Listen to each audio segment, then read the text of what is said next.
Hello there. What is going on, everyone? Today we are looking at Star Wars Rebellion, and this is the second part in our Rebellion strategy series where we're talking about different tips and tricks and strategy advice for playing Star Wars Rebellion. In my opinion, the greatest two-player board game of all time. We are going to be looking at mission cards today, both for the Rebels and for the Empire. And we're going to be looking at game changers, cards that will completely give you a huge advantage or potentially change the turn of the battle, tide shifting cards that can really make a big difference. And when you draw them, to pay special attention to them because they can very much change the way that the game is going. And we're going to talk about those in this video today. If you like what you see here, I'd love to have you stick around. Make sure you enter to win that latest $25 Amazon gift card giveaway. You just have to be a subscriber and leave a comment on this or one of my other videos. It's as simple as that. We'll put some links to some of the other Star Wars Rebellion videos at the end of the video. They'll usually be over on this side. So with all that being said, let's go ahead and look at some game-changing mission cards for Star Wars Rebellion. So mission cards are, of course, very important. You're going to start off with your basic 4, and of course the Rebels have 4 starter cards, as well as so do the Empire. They have their own starting cards. But you're going to be drawing 2 more each turn. You're going to be getting different cards, and there are different decks that you can shuffle in. Everybody is going to have... Everybody's going to have these cards that have hero symbols on them, and these are going to be in every game, but there are also decks that you will shuffle into this with either the Darth Vader symbol or without the Darth Vader symbol, whether you're playing base game or plus expansion. So we'll go over both of those decks as well, but we'll start with the hero-specific cards for the Rebels, and then we'll do the same thing for the Empire. So the first one I want to talk about is Establish trade relations. This is an incredibly powerful card for a number of reasons. It's one of the most powerful cards I think available to the Rebels, and this will be in all games, of course, because it is a Mon Mothma specific card, which does mean that you can pretty much guarantee success with this card by having Mon Mothma in here from the beginning. And it is an incredibly early turn play because it is an addition to, again, the Rebels kind of live and die by Build Alliance, right? They need to be playing this every turn, and Leia's a great option for Build Alliance, and it allows you to have Mon Mothma to build an extra, basically get an extra loyalty and an extra system, and also extra building units. This is a great way to get your fleet jump-started early on in the game, also because it is a Mon Mothma bonus. It's especially useful very early in the game. So this one is a massively important one. Similar to that one is support of the Mon Calamari. This one is incredibly good because it does a couple of different things also. It's also a little easier to run because it only requires two yellow icons, so you don't necessarily need like Mon Mothma to trigger it, because this one again requires 3. It's bonus for Admiral Akbar, of course, although he's not a starting commander, so you may not always have him, but it's still great early turn because you can gain Mon Calamari, which is one of the best. Mon Cal is one of the best planets that you can have because it makes the MC-80s, which are basically the Rebel version of Star Destroyers. They only have 3 of those. So if you can get Utapau or Mon Cala, then you're going to be good to go. However, if you already have Mon Cala, this also lets you just build a Mon Calamari cruiser on top of that. So it's very versatile. So this one can be a little bit better for late game, but can really help swing if you're losing the fleet battle, which the Empire does try to often choke you out. But it's also versatile because, again, 2 loyalty is also, it can be very surprising because the Empire might potentially seize Mon Cala very early. They sometimes start off with planets that are very close to Mon Cala, and they may just get this one early, and all of a sudden now you gain 2 loyalty over there, which if it's loyal to the Empire, then you can, which they typically want it to be, you'll shift it completely to neutral and then also to the Rebel side, which is awesome. You just gotta hope they don't have ground troops there. Another one is Plan the Assault. This one is an incredibly powerful card. Also is going to work with Jan Dodonna, so somebody you'll have very early on. This one is also a really nice way to basically attack the the Death Star. This one is especially good in the expansion when you have a Death Star that's under construction at the beginning of the game, and you're trying to, like, there's always that chance where you can try and kill it, but before it is fully built, and you can kind of do that Return of the Jedi kind of let's attack the unfinished Death Star before you even have the Death Star plans. This is a card that can facilitate that pretty easily, especially if you get this on like turn 2. A lot of Imperial players won't just leave the Death Star with its basic 4 TIE Fighter complement. They'll usually put a little bit more out there, usually a Star Destroyer or a Gazanti or something like that, to give it a little bit of extra defense, because normally the Rebels, if they throw everything they've got, they can just attack the Death Star. If they can kill those 4 TIE Fighters, the Death Star itself it's not fully armed and operational at the start of the game. So then the Rebels can just kill the Death Star very, very early. And so, if you've played the game a couple of times, an Imperial player will put a little bit of extra on the Death Star to do that. And they usually also put a Star Destroyer or a Gazanti there, so this way they have stronger defense and also then transport capability. And then you can basically have your fleet at the Rebel base. One of the cool things about Plan the Assault is that you can do a lot of misdirection. You can have your Rebels start off somewhere completely far away from the Death Star, and then play like a rapid mobilization, and then pull your fleet back. And then on turn 2, Plan the Assault, have them warp to the Death Star after maybe that Star Destroyer has kind of flown to a nearby system to colonize and spread Imperial, basically catch them with their pants down. And this one can be a massive shift to the course of the game. There's 2 more I'm going to talk about from this deck. One is Misdirection, which can really mess up some well-laid plans. This one is it's more situational, but again, if your opponent is going to try to oppose you, this can stop them from opposing a mission, especially if you have a combination of, I need these 3 or 4 missions to all go off, and I need you not to oppose them. Misdirection can do that, and so that one's really nice. Last one I want to talk about, and all of the factions have this. It's called, no, I'm sorry, they don't all have this one. I'm thinking of a different one. It's Contingency Plan. This one is really nice for Lando, is that he can get any of your starting missions. I talked earlier about how important it was to do Build Alliance, right? Lando can do that one, make sure that one happens twice. He can also, Sabotage is also really important. You can sabotage, and then the Imperial player is always holding a card to get rid of Sabotage, so that they may always do that, and then you surprise and sabotage a second time. You get it to a critical place, like Corellia or something like that, or a place that's right adjacent to the Rebel base, so they can't reinforce there. It's just really good for that. I think typically Build Alliance and Sabotage are the 2 cards that get used the most there. But those are some Rebel named character cards that I think really stand out as being game changers. Let's talk about base game cards. These are the ones that don't have a Darth Vader symbol on them. I'm going to start off with Plant False Lead. This one is incredibly powerful, and really, this one has kind of changed the game for me in so many times. This is a really good mid-game or even late-game type of card, because you're going to take 4 of the Imperial players' probe cards that they already have, and then place them on the top or the bottom of the deck in any order without showing them to the Imperial player. This gives the Rebel player absolute knowledge of now what's on the bottom, what's on the top. It stalls the Imperial player's gain of information, and also if you are running out of places to jump the Rebel base, and the Imperial player is not leaving TIE fighters and stormtroopers in every single system that they pass by, you might get, oh, well, you know what? You've got some systems here that you kind of knew that you had, so you didn't have to leave anybody there. And now all of a sudden I have places that I can jump to. You won't know where I've jumped because I've put things on the bottom. So this one is really potentially catastrophic when your Imperial player is trying to play mind games with you.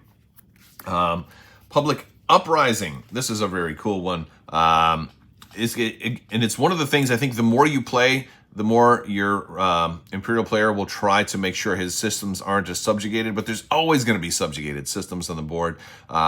for most of the game.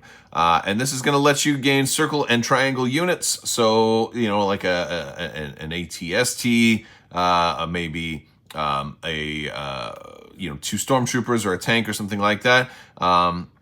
Gain them in the system and then resolve a combat, right? But I'm sorry, but a snowspeeder and 2 rebel troopers, right? You're going to gain them and basically take a system back, which is really cool, especially if it was one that you already had, and like if you did the Mon Cala one or something like that. So you're going to be able to fight back harder than they expect, and it's awesome. And it does require 3 yellow, so you know, it's harder to make this one actually work, but you always have stuff that can do it. I'll point out that if you're going to use Mon Mothma on something like this, be very careful because she doesn't have tactics values, so she's not going to contribute very much to the fight. So this one's better off to bring a later commander or even double up on. Demolition is a really powerful one because this one can destroy a couple of things that are in the build queue, and it can destroy stuff that's getting ready to come out that turn. This is really good if your Imperial player has like Utapau, for example, and there's like a Gazanti and an Imperial Star Destroyer coming out next turn, and all of a sudden, boom, you've got a whole bunch of ground units coming out, but no carriers to transport them. This one works extremely well if you are playing Denial and you are denying the Empire their transport capability, which is one of the biggest ways to shut them down. The last one I want to talk about, and this one is common to all of the decks, so I won't spend as much time on it in the future, is Subversion. This is the ultimate bluff. This is one that doesn't do anything, but it allows you to surprise oppose a mission, and it even gets around things that stop somebody from opposing a mission that's on your leader pool, because they'll be assigned to this card. And you can even put 2 commanders on here, 2 heroes on here, and it also gives you an additional die for the opposition. This is just a great card. And there's usually one in every game because there's one in each of the decks, whether you're playing the new version or the old version. And so it's just a great card to have. Lastly, we're going to talk about our Rise of the Empire specific cards. They're going to have this little Darth Vader symbol on them right here. And the first one, of course, is Regional Aid.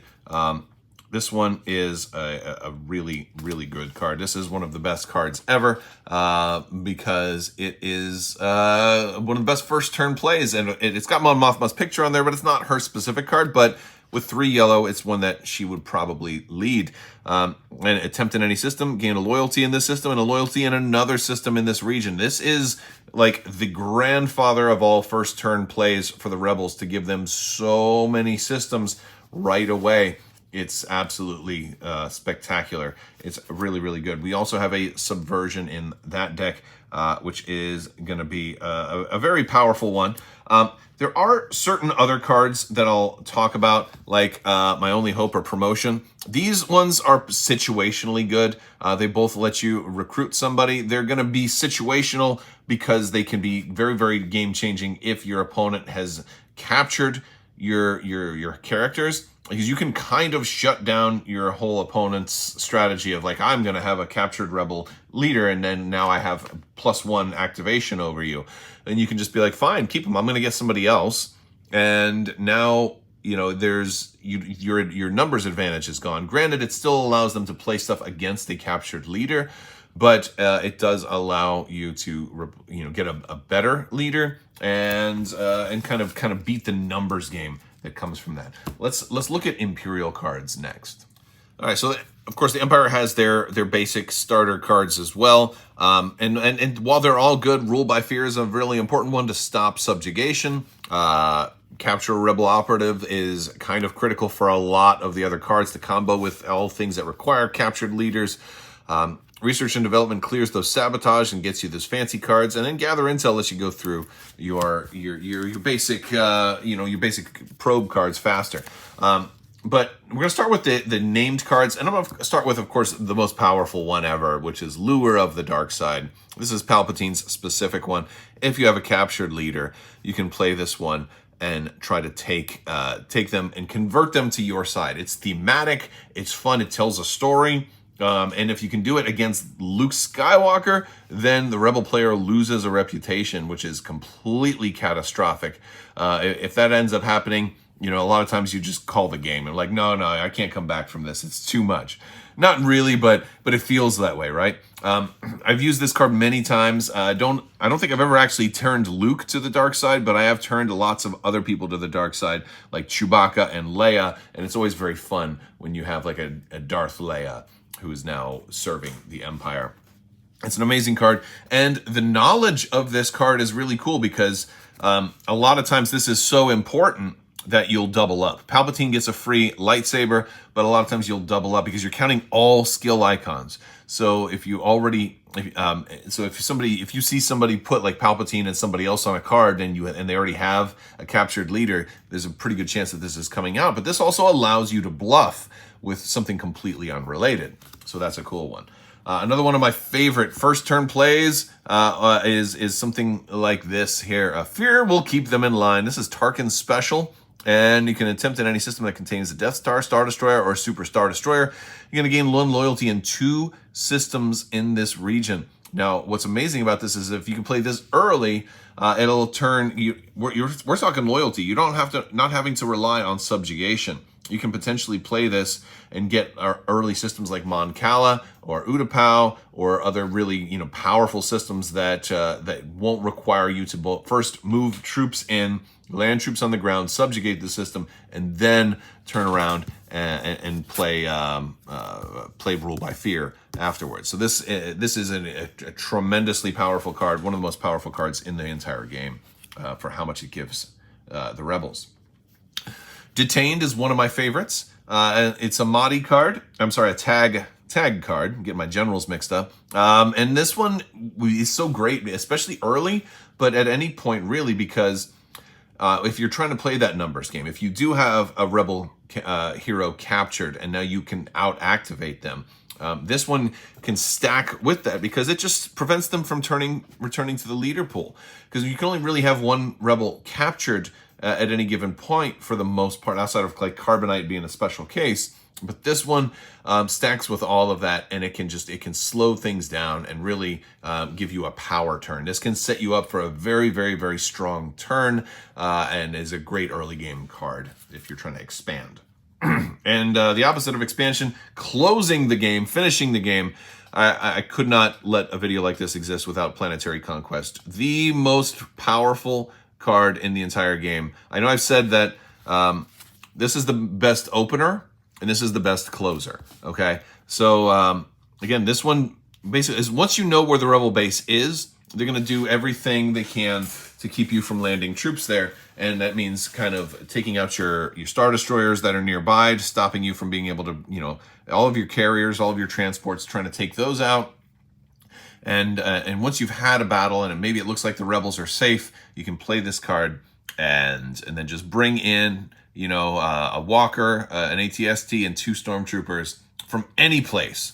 So a smart rebel player will be looking for other planets where you happen to have, this exact setup where and then they'll be trying to do sabotage runs and things like that to try to, bombing runs and things like that to try to, dwindle your forces. But the threat of this card will keep the rebel player guessing. There's even a Chewbacca card that will automatically defeat this card no matter how many leaders you have assigned to it.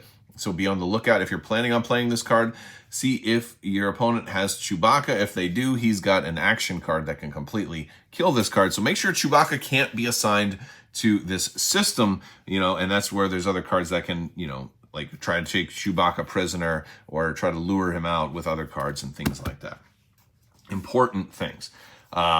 Let's talk about our base base game cards. We've got Display of Power. Amazing system. Attempt at any popular system. If successful, gain 2 loyalty in the system. This is going to take a system straight away from the rebels and just make it fully loyal to the Empire. This is great if the rebels try to get something like Mon Cala very early, which sometimes it will start rebel loyal. You just be like, nope, the Quarren have taken over there. So that's ours now. Very, very good. So again, it's harder for the Empire to expand and gain loyalty because they have to drop troops before they can play Rule by Fear. And so they have to be moving around, and it takes them so much longer to actually earn loyalty in places. So cards like this are very strong because they can do it without having troops on the ground. And that's why Trade Negotiations is also very strong very early in the game. You actually have 2 copies of that in the base game, and this one just lets you gain a loyalty in a system, and any populous system. It only requires 2 yellow, so Vader or Palpatine can run this one very early in the game, and it can also combo with Rule by Fear. This one's great. You don't have to have troops on the ground, and you get 2 of them. And of course, you have Subversion there, which is going to throw your opponents through a loop when you're casting it. For our Rise of the Empire stuff, Message from High Command. This is definitely one of my favorites. It is a 3 yellow, so even though it's got Tarkin on there, it's not Tarkin's special. This is one that maybe you want to put multiple people on, or put Palpatine on. It's a good fake out for the Lure of the Dark Side card. You attempt it, you're going to gain a loyalty in the system, and then return all leaders to your leader pool. So now you have leaders that can move troops around or oppose enemy missions, and you will bluff the opponent, forcing them to do risky moves earlier than necessary. And this one is the ultimate mind screw.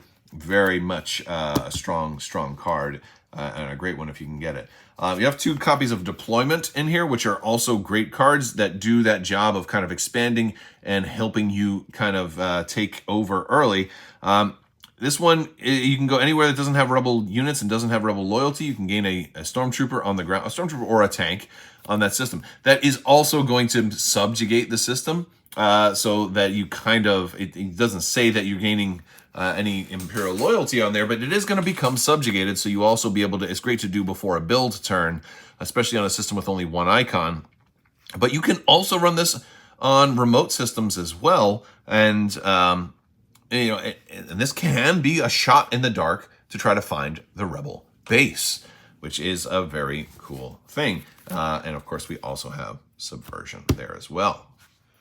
All right, so that is a look at mission cards that are game changers. Stay on the lookout for more Star Wars Rebellion Tactics videos, and let me know what mission cards you think are incredibly strong. Also, let me know in the comment section what you want to see next, and we'll see if we can get to it. That's going to do it so much. Thank you so much for watching this video. Big thanks to my patrons. You guys are amazing and help make this whole channel possible. I will talk to you later. May the Force be with you. Live long and prosper. Be excellent to each other. Party on, dudes. So say we all. And always wash your socks.